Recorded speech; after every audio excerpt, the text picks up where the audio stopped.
I have a client who a year ago was absolutely terrified to come to one of my speaking events, let alone come onto the stage and speak herself.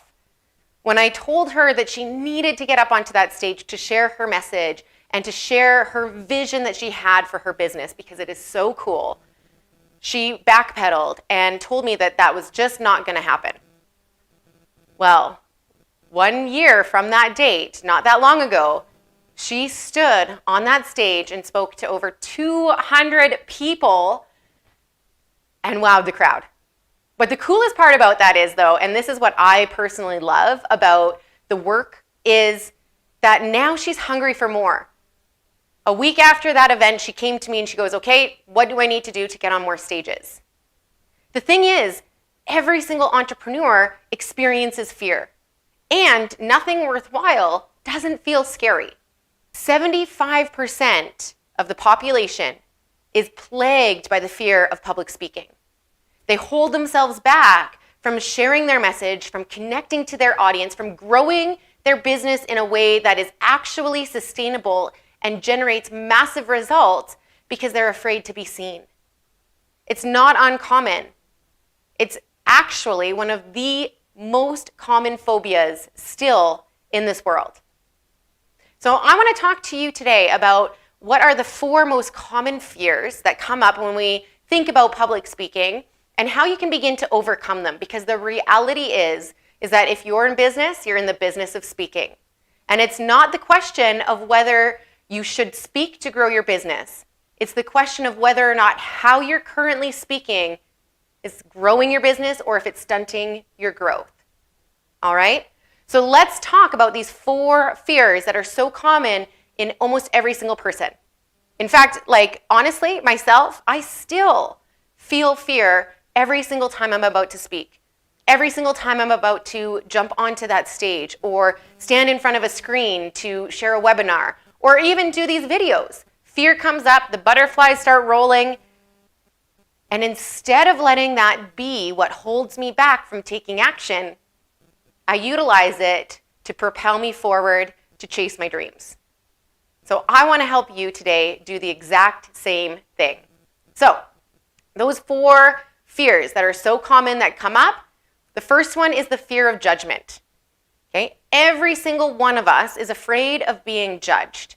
And that's because our human psychology, our basic need is to be accepted and loved.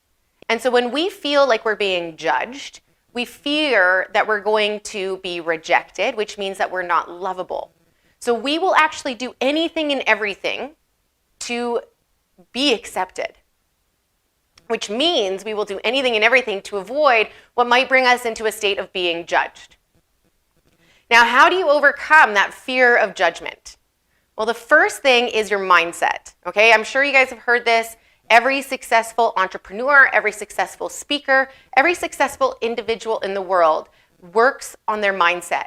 And there's a reason for that, because what you focus on creates your experience, okay? We live in a world where reality is relative. That's right. I'm going to say that again. Reality is relative. Your reality is based on your own perception. So that is so amazing, because if your reality is based off your perception, guess what? You have the ability to change it. So your mindset is vital. And one of the first and most easiest and effective ways to shift that mindset for yourself is to not focus on you, but rather focus on giving to your audience. How can you give an abundance of value for them? How can you connect to them? How can you show up for them?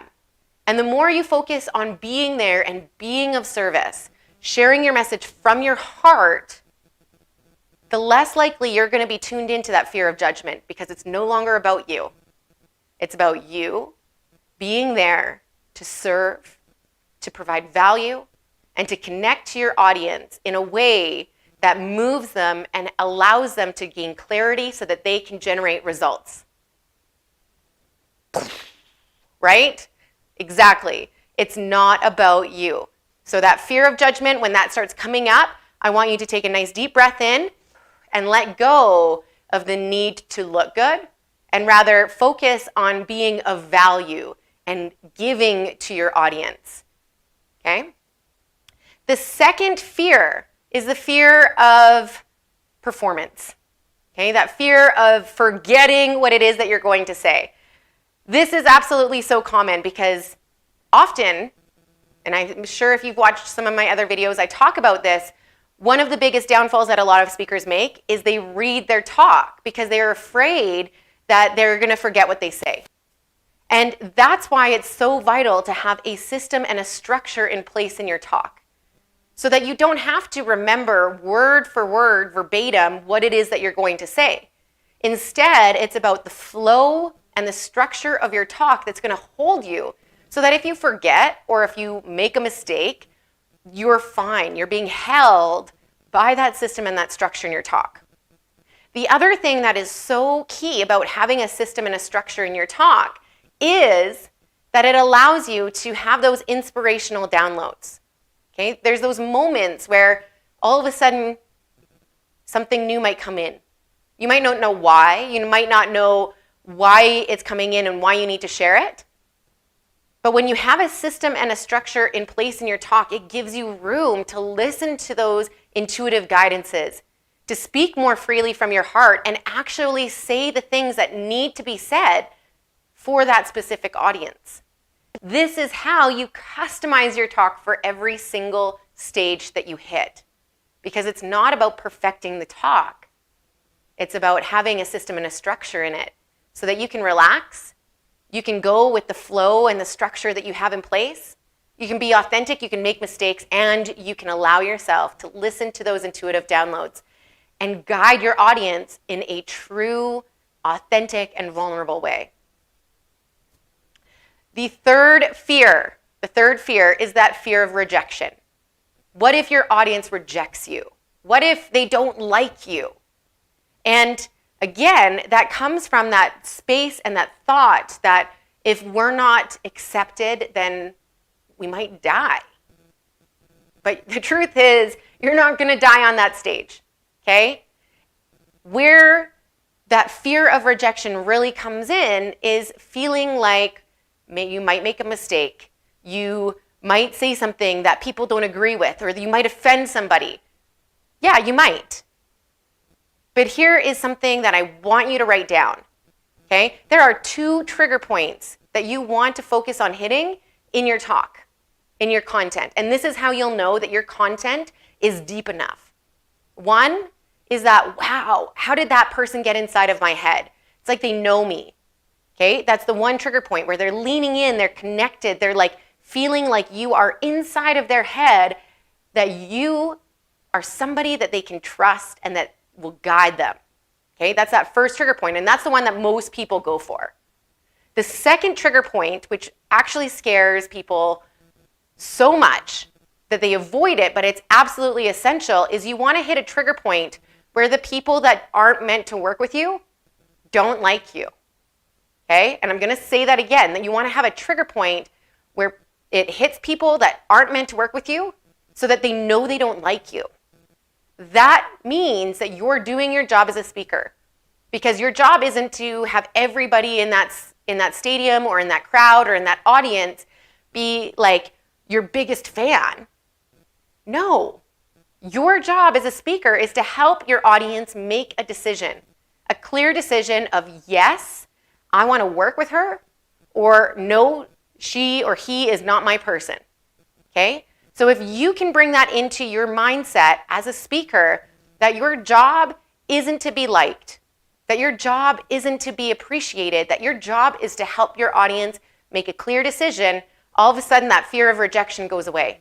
Because you will not be rejected by the people that are meant to hear your message.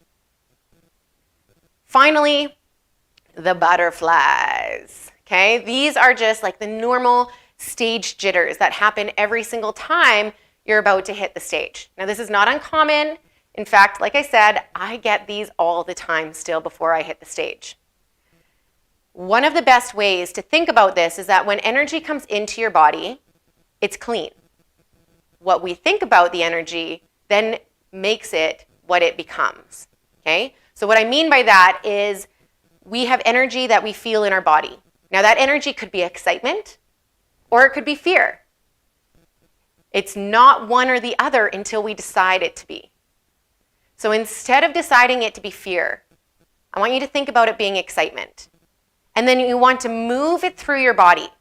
So one of the things that I teach my audience and my clients is to actually create a pre-stage practice where you are breathing, where you are moving your body so that you are moving that energy out and through you. And so that you can drop from your head into your heart, into your physical body, so that you can serve at that higher level. So these are really powerful tools to begin to overcome these ideas of fear. Do not let fear hold you back from stepping out, impacting millions, and monetizing your message.